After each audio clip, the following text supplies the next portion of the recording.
Bueno, pues vamos a orar primero para que Dios pues nos dé sabiduría y abra nuestro entendimiento, nuestro espíritu y nuestro corazón.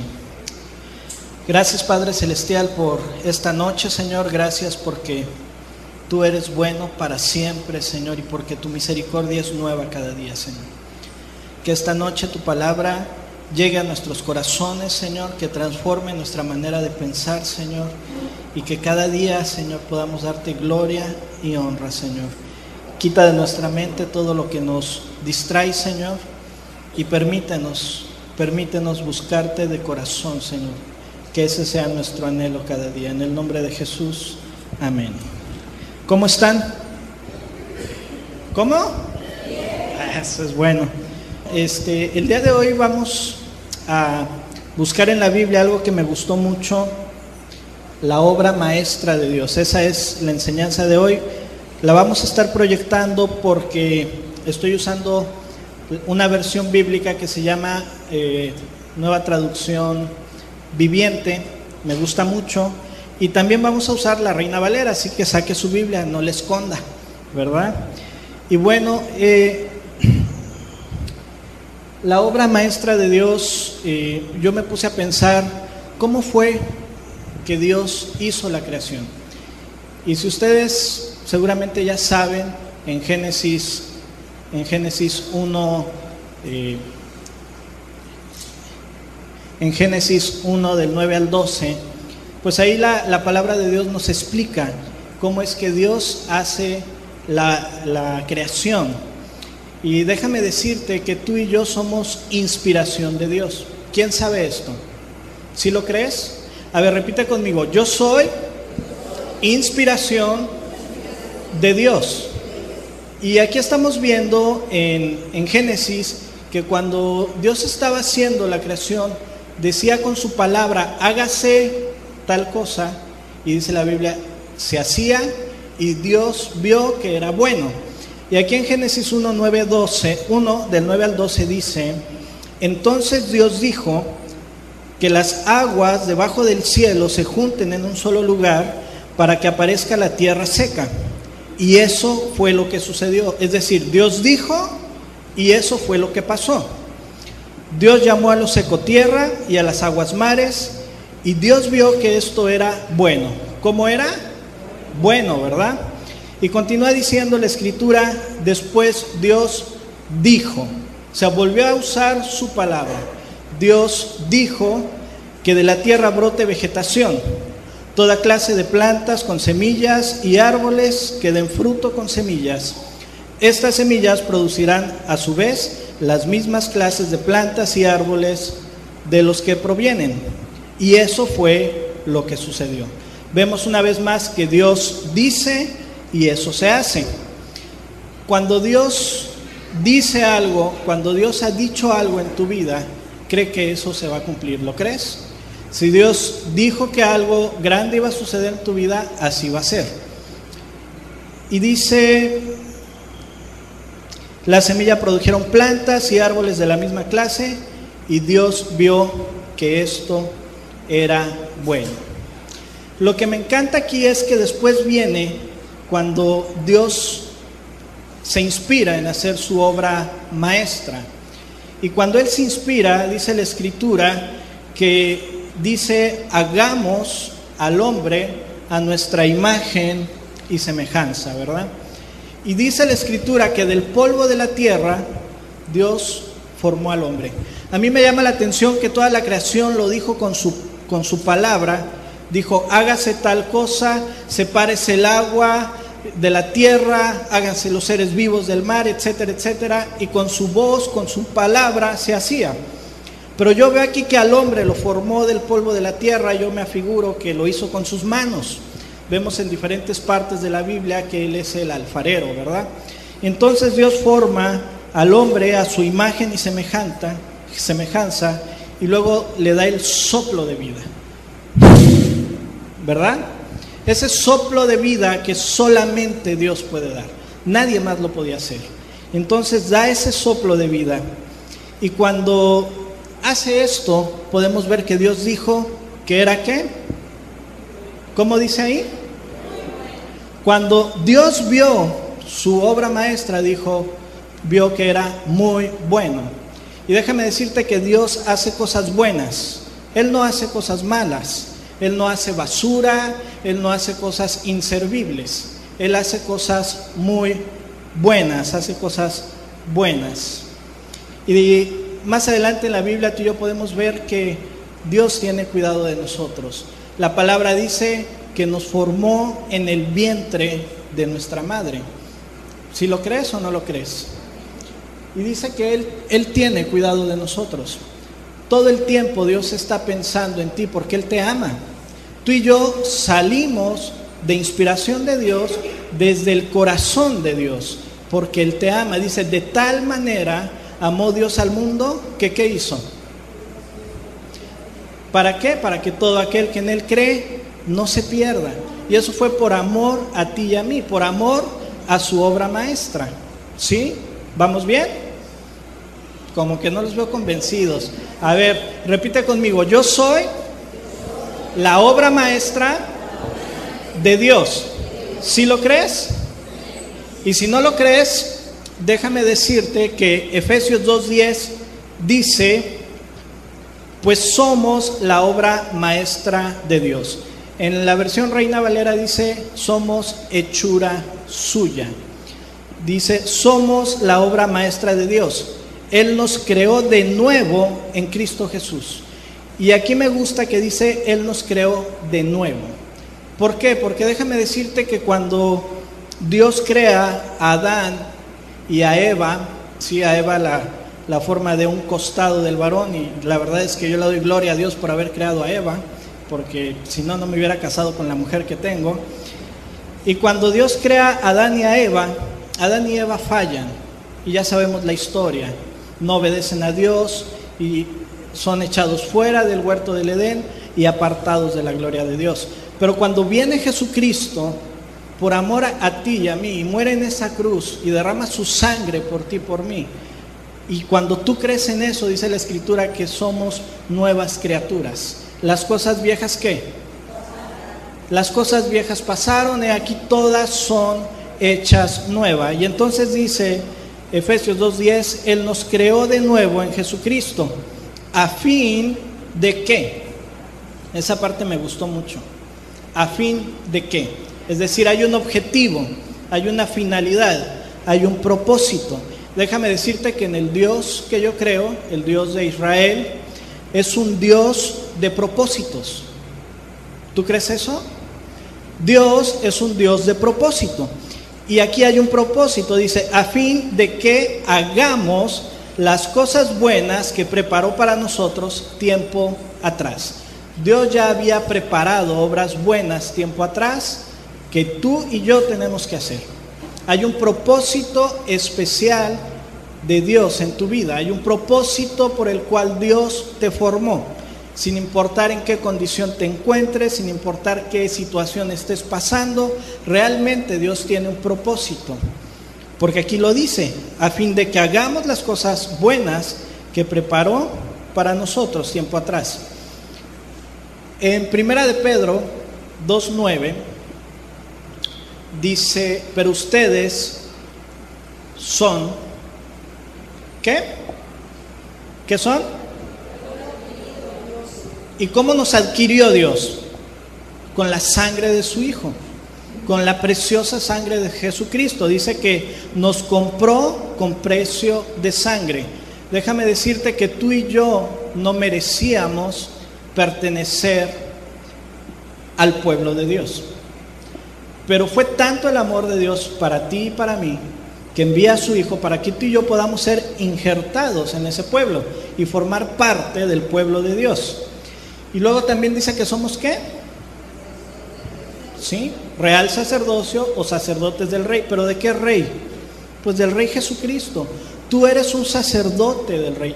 ¿Te estás dando cuenta? Somos la obra maestra de Dios, somos pueblo adquirido por Dios, somos sacerdotes del Rey y somos ¿qué? Nación santa.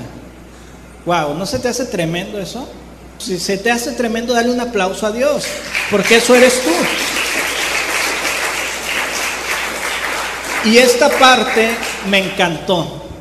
Tú eres una posesión exclusiva de Dios.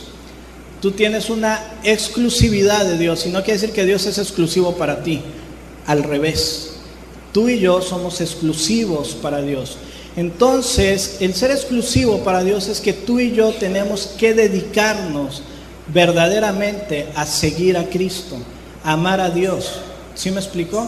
Así que cuando Satanás ande por ahí queriéndote tentar y robarte esa exclusividad, no lo dejes, porque Dios te compró con sangre preciosa de Jesucristo. Entonces, hay una posesión exclusiva. Tú eres una posesión exclusiva de Dios, ¿sí? Y por eso pueden mostrar a otros, ¿qué dice? La bondad de Dios. Por eso pueden mostrar a otros. O sea, hace que tu fe, tu salvación, la obra maestra que hay en ti, esa nación santa de la cual tú perteneces, tiene el objetivo que muestres a otros. No es para que te lo quedes y lo guardes, ¿sí? Dice, puedes mostrar a otros la bondad de Dios, pues Él los ha llamado a salir de la oscuridad y a entrar en su luz maravillosa. En la versión Reina Valera que tú tienes, a ver, búscalo, 1 de Pedro 2:9, a ver qué dice, porque si no lo buscan luego se duermen, ¿verdad?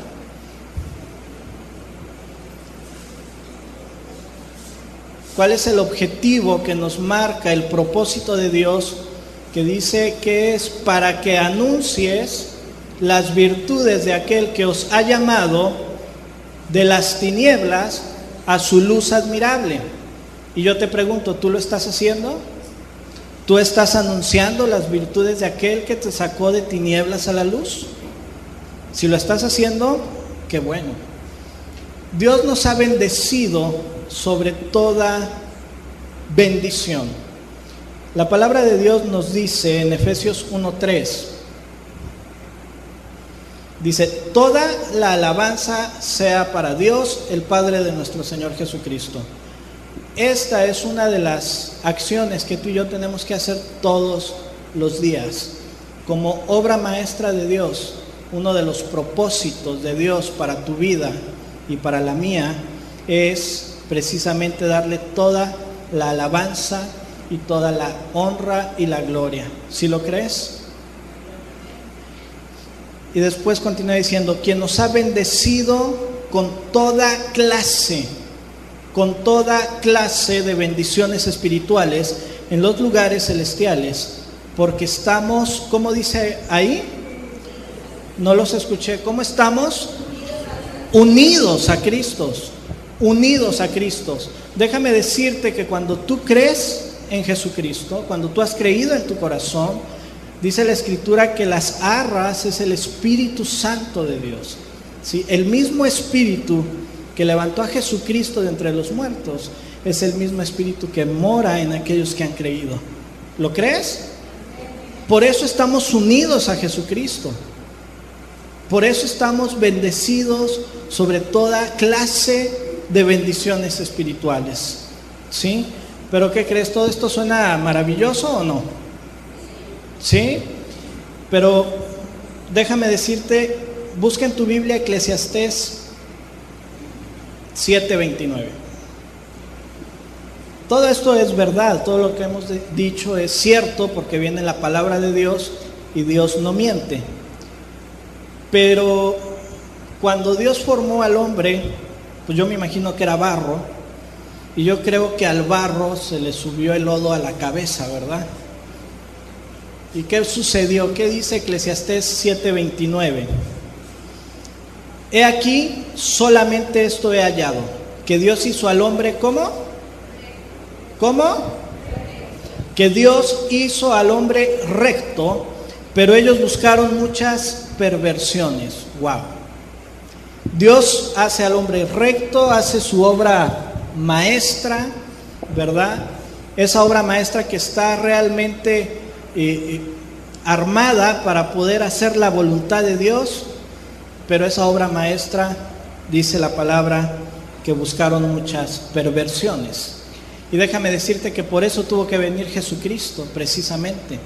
para que volviéramos a nacer de nuevo, para poder volver a tomar todo lo que el Señor había hecho desde el principio en su obra maestra, ¿sí? Y si yo soy la obra maestra de Dios, ¿por qué tengo tantas aflicciones? Qué padre, ¿no? Digo, soy la obra maestra de Dios, soy el pueblo de Dios, soy nación santa, estoy bendecido sobre toda bendición en los lugares celestiales. Jesús vino a la cruz por mí, qué padre, ¿no? Pero ¿por qué tengo tantas aflicciones? ¿Qué es lo que me ocasiona tantas aflicciones? Y bueno, ya vimos que Dios tiene promesas para ti. ¿Quién de los que estamos aquí ha recibido alguna promesa de Dios? Y Dios no miente, Dios lo que dice lo hace. La Escritura dice que Dios no es hombre para que mienta, ni para que se arrepienta. Él dijo y hará, así como en la creación. Entonces Dios no miente. Las aflicciones te van a formar una madurez espiritual. Las aflicciones te van a llevar a una madurez espiritual y te van a ir capacitando para que tú puedas tomar las promesas de Dios y lograr el propósito de Dios en tu vida. Y esto es importante, es el propósito de Dios, no tu propósito, que es muy diferente. Una cosa es mi propósito y que yo quiero usar a Dios para mi propósito, y otra cosa es tu propósito para que Dios te use a ti. Yo puedo decirle a Dios: Señor, yo quiero esa casa tan hermosa a la orilla del mar, con alberca, con esa lancha. Bueno, ese es mi propósito, ¿no? A lo mejor el propósito de Dios es mandarme a los lugares más marginados a llevar el evangelio. Entonces, las aflicciones nos preparan. Y la palabra de Dios en Génesis 45 nos enseña un ejemplo padrísimo. ¿Ustedes recuerdan la historia de José el soñador?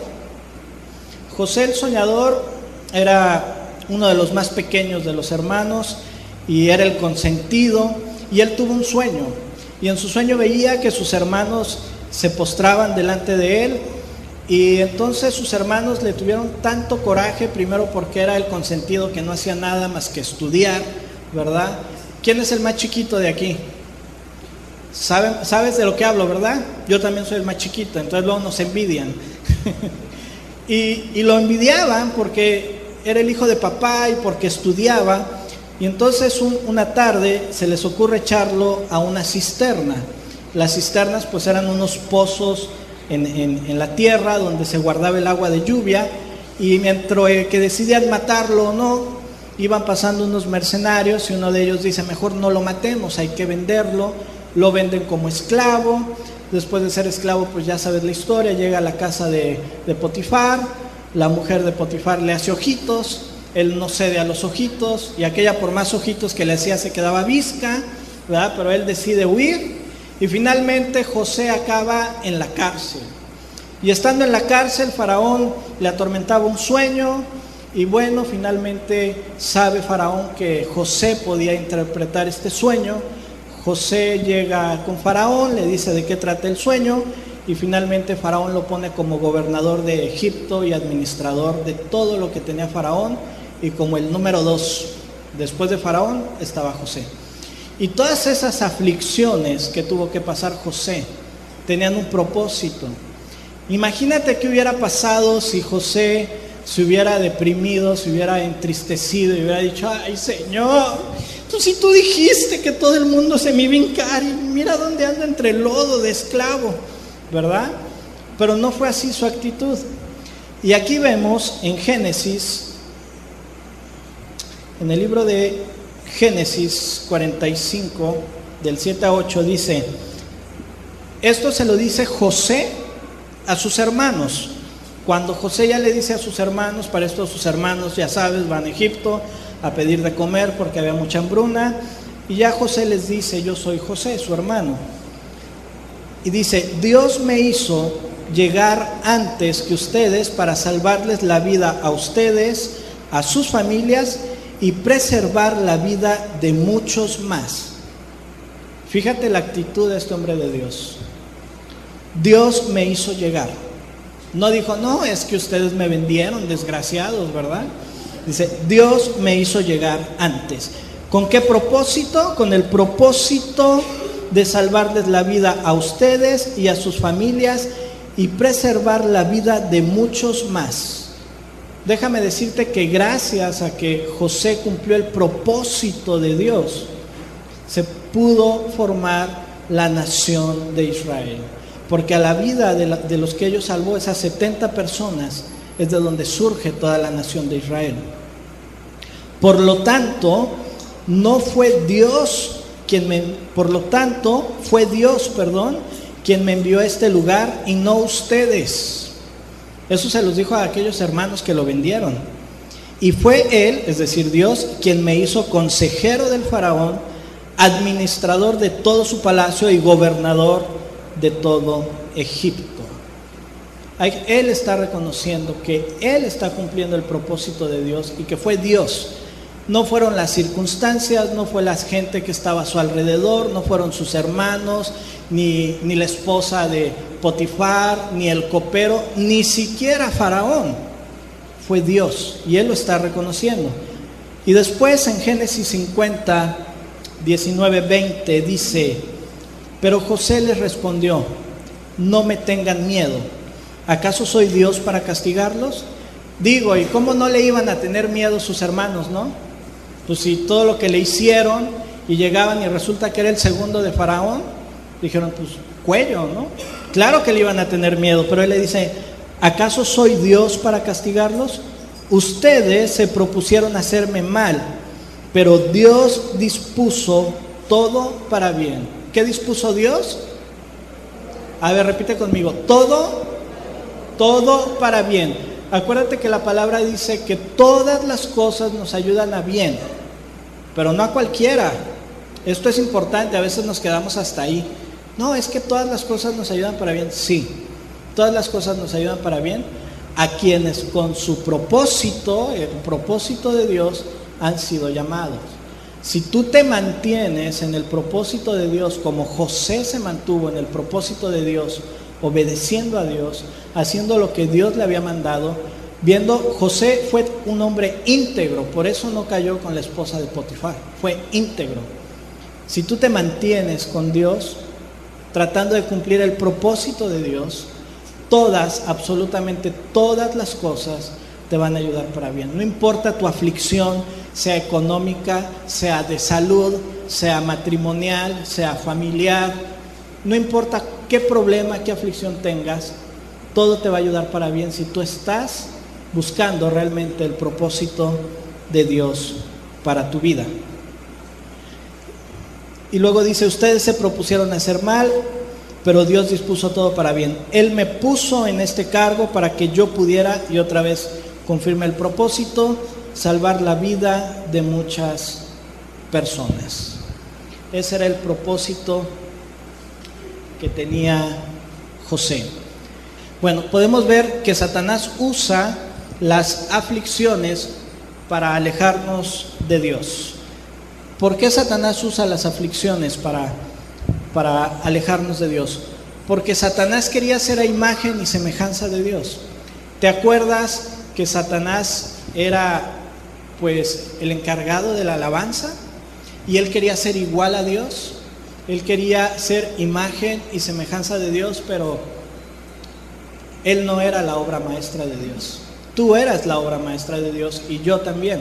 Y Dios nos hizo a imagen y semejanza de Dios.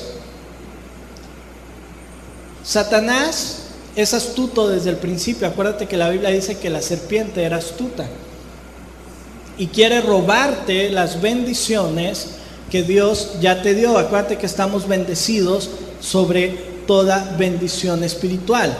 Y acuérdate que Satanás también es el acusador. Él siempre te está tratando de meter ideas a tu mente. Él te mete ideas que tú no eres digno para estar cerca de Dios Padre, que no eres digno para recibir la salvación y la gracia de Jesucristo, que tus pecados son tan malos, tan terribles y de lo peor que no puedes alcanzar el perdón y la salvación. Él quiere trastornar tu mente para que tú te pierdas y te apartes de Dios. Pero Jesús nos dice que en el mundo tendremos aflicciones. Y me encanta porque Él dice, pero confiar, porque Jesús ha vencido al mundo. ¿Crees que Jesús ha vencido al mundo? Dale un aplauso a Jesús. Él ha vencido al mundo. Y Jesús venció el mundo para que tú alcanzaras la salvación y nacieras de nuevo. Y vamos a leer Romanos 8, del 1 al 3, dice, me encanta esta parte, fíjate, son 3 versículos extraordinarios, no importa la versión que leas, la palabra de Dios es maravillosa, y estos 3 versículos dicen algo maravilloso, dice, por lo tanto, ya no hay condenación para los que pertenecen a Cristo Jesús. Y porque ustedes pertenecen a Él, es decir, a Cristo, el poder del Espíritu que da vida los ha libertado del poder del pecado que lleva a la muerte. La ley de Moisés no podía salvarnos porque nuestra naturaleza pecaminosa es débil. Así que Dios hizo lo que la ley no podía hacer. Él envió a su propio Hijo en un cuerpo como el de nosotros los pecadores, en un cuerpo como el que nosotros los pecadores tenemos, y en ese cuerpo Dios declaró el fin del dominio que el pecado tenía sobre nosotros.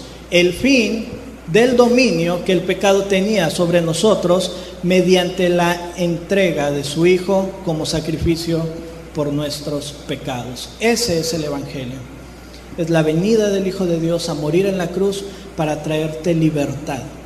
Y aquí dice, por lo tanto ya no hay condenación. Y la Reina Valera nos enseña, la versión que tú tienes, nos dice que no hay condenación para aquellos que ya no viven conforme a la carne, conforme a los pecados que cometías antes de conocer a Cristo, conforme a tus deseos y apetitos en tu carne, sino ya no hay condenación para aquellos que están conforme al Espíritu Santo de Dios que habita en ti. ¿Lo crees? No hay condenación. Entonces no podemos permitir que Satanás venga a robarnos la exclusiva de Dios, a robarnos la bendición de Dios y meternos a la idea, ¿verdad?, que estamos condenados. Claro, es importante que cuando cometemos un pecado nosotros de corazón arrepentido pidamos perdón a Dios. Porque de no hacerlo, pues no podemos alcanzar el perdón. Hay que pedir perdón, un perdón sincero. Por eso dice que Cristo murió en la cruz por nuestros pecados. Y nosotros debemos de buscar seguir en el Espíritu Santo, buscando la verdad, es decir, a Jesucristo en todo momento. Entonces, la obra maestra de Dios quiere decir que tú y yo ¿somos qué? A ver, vamos a repetirlo. Tú y yo somos inspiración de Dios. Tú y yo somos bendecidos sobre toda bendición. Inspiración porque nos formó del polvo de la tierra desde su corazón. Bendecidos, como ya vimos, sobre toda bendición. Creados para buenas obras. Creado para buenas obras que Él desde antes ya había predestinado. Restaurados por medio de Jesucristo. Por eso nacimos de nuevo por medio de Jesucristo. Nación santa y sacerdotes del Rey. Somos una posesión ¿qué? Exclusiva de Dios. Y finalmente somos, ¿qué eres tú?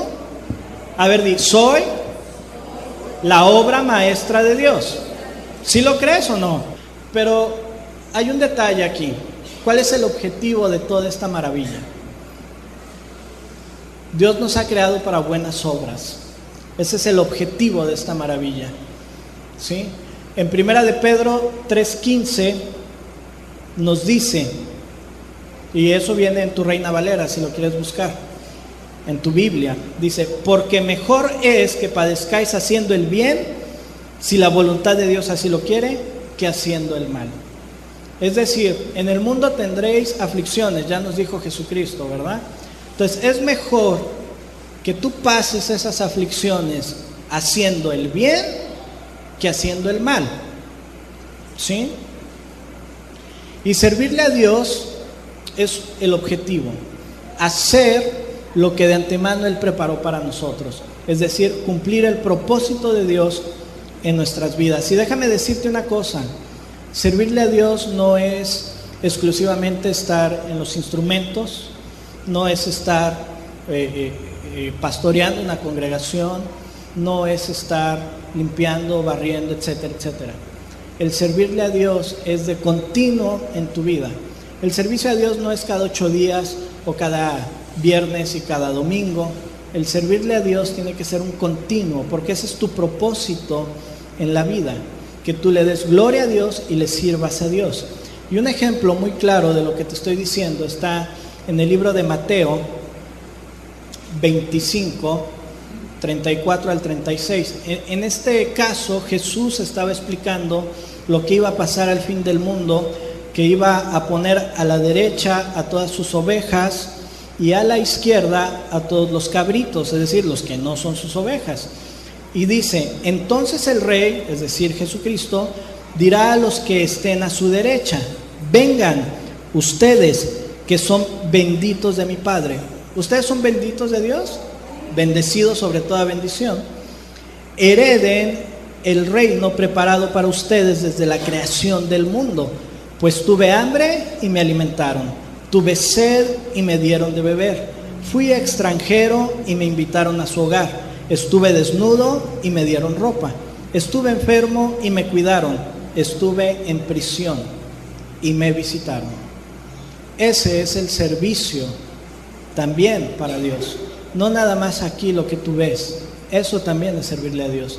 Ir y orar por los enfermos, también es ir a las prisiones, ayudar al necesitado, amar a tu prójimo como a ti mismo. Ese es el servicio a Dios. Y dice, vamos a leer, si tienes tu Biblia, ábrela por favor, en Romanos 10:9. Dice, esta es la palabra de fe que predicamos.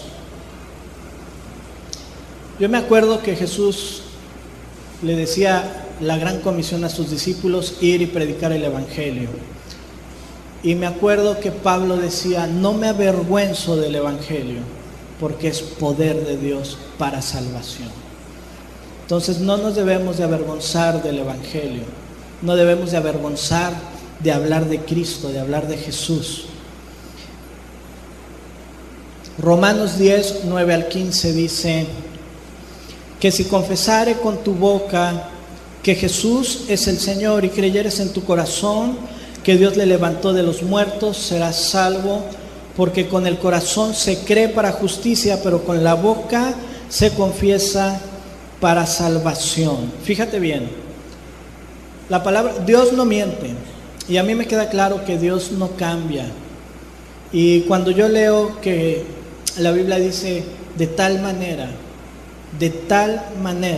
te amó y me amó, que dio a su único hijo a morir en la cruz por ti y por mí, para que todo aquel que en él cree sea salvo. Y eso me hace pensar aquí que dice, porque con el corazón se cree para justicia, pero con la boca se confiesa para salvación. Cuando tú crees verdaderamente en tu corazón, en el evangelio, en la salvación de Jesucristo, te quema por dentro y tienes la necesidad de confesárselo a alguien. Y esa necesidad te lleva a hacer la gran comisión, ir y predicar el evangelio. Porque tú lo vas a declarar, lo vas a confesar para salvación, pero no para salvación tuya. Esto es lo extraordinario. Lo vas a confesar para salvación de quien te está escuchando. Porque cuando tú llegues con alguien y le digas, conocí a Jesús, ese Jesús que murió en la cruz por ti y por mí, y le digas qué ha hecho Jesús en tu vida por ti, Él va a creer. Él puede creer y alcanzar la salvación. Romanos 10:11 dice, pues la Escritura dice, todo aquel que en Él creyere, no será avergonzado. ¿Cómo dice? Todo aquel que en Él creyere, ¿qué? No será avergonzado. Y entonces, ¿qué sucede? No sé si a ustedes les pasa, pero a veces en la calle vemos a una persona y pensamos, hay que orar por ese señor, por esa señora, pero no, qué pena, ¿qué van a decir? ¿No les ha pasado? O en el trabajo, en la escuela, o con algún familiar, le hace falta a Dios, pero ¿cómo le digo? Capaz de que le digo que soy cristiano y me despiden. Pero la palabra de Dios es clara y dice: todo aquel que en Él creyere no será avergonzado. Por eso Pablo dice: no me avergüenzo del Evangelio, porque es poder de Dios para salvación. No debemos de avergonzarnos del Evangelio. Amados, tenemos que declarar a Jesucristo en nuestras vidas todos los días. Si tú ves a alguien y tienes el deseo de orar por esa persona, acércate y dile: ¿me dejas orar por ti? Si te dice que no, él se pierde la bendición. Si te dice que sí, la salvación puede llegar a su vida. Romanos 10:13, porque todo aquel que invocar el nombre del Señor será salvo. Este invocar el nombre del Señor no se refiere a estar gritando o a estar diciendo: Jesús te invoco, ven Jesús, ven, ven. No. Ese invocar se refiere a entrega total y absoluta. Dependencia total y absoluta. Todo aquel que dependa de Dios, de Jesucristo, que lo tenga en primer lugar en su vida, será salvo. Porque no hay diferencia. Bueno, y luego dice en el 14: ¿cómo pues invocarán a aquel en el cual no han creído? ¿Y cómo creerán en aquel de quien no han oído? ¿Y cómo oirán sin haber quien les predique? ¿Cómo van a oír? ¿Cómo van a creer? ¿Cómo van a alcanzar la salvación sin haber quien les predique? Y luego dice, como está escrito: cuán hermosos son los pies de los que anuncian la paz, de los que anuncian buenas nuevas. Imagínate qué hermosura que cada mañana el Señor te diga: cuán hermosos son tus pies. Qué hermosa manera tienes de caminar en esta vida llevando mi palabra. Que cada mañana Jesús pueda decirte: estoy complacido porque cada día tu andar es hermoso, porque tú anuncias las buenas nuevas. ¿No te gustaría eso? Hay que hacerlo. Y finalmente, como obra maestra de Dios, ya para terminar, para que no se me duerman, como obra maestra de Dios, dice la Escritura en Hebreos 13, 15 al 16. Abre tu Biblia, por favor. Hebreos 13, 15 al 16.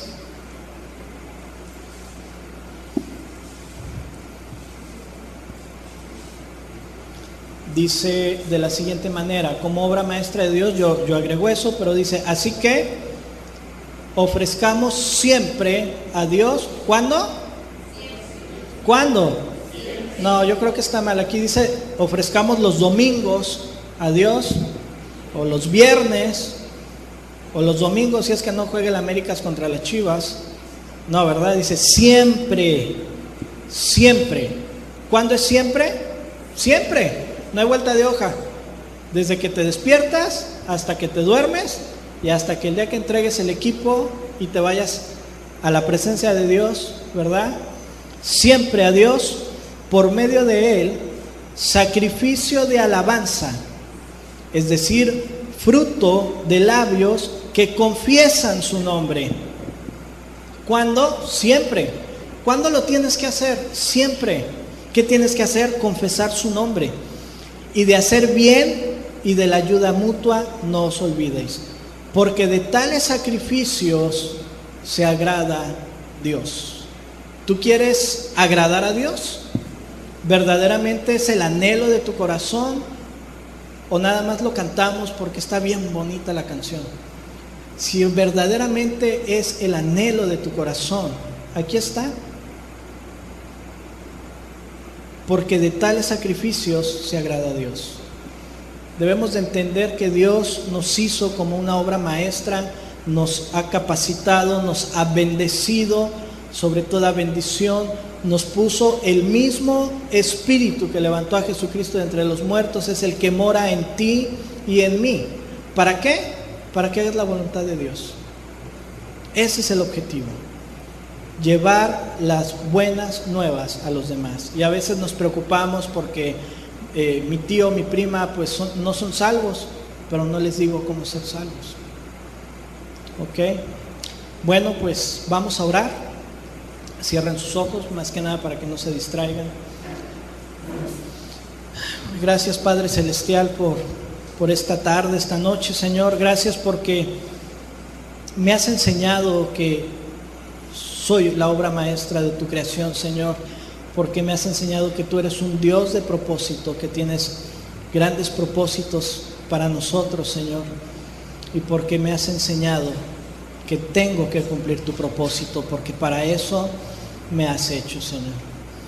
Gracias, Padre Celestial, porque tu palabra nunca vuelve vacía, Señor, porque tú has sembrado esa semilla en nuestro corazón, porque nos has enseñado lo maravilloso que es tu palabra y cómo podemos contagiar a los demás para que te conozcan a ti, el único Dios verdadero, para que conozcan a Jesucristo, quien murió en la cruz por nosotros y resucitó, y hoy está sentado vestido de gloria a tu derecha, Padre Celestial.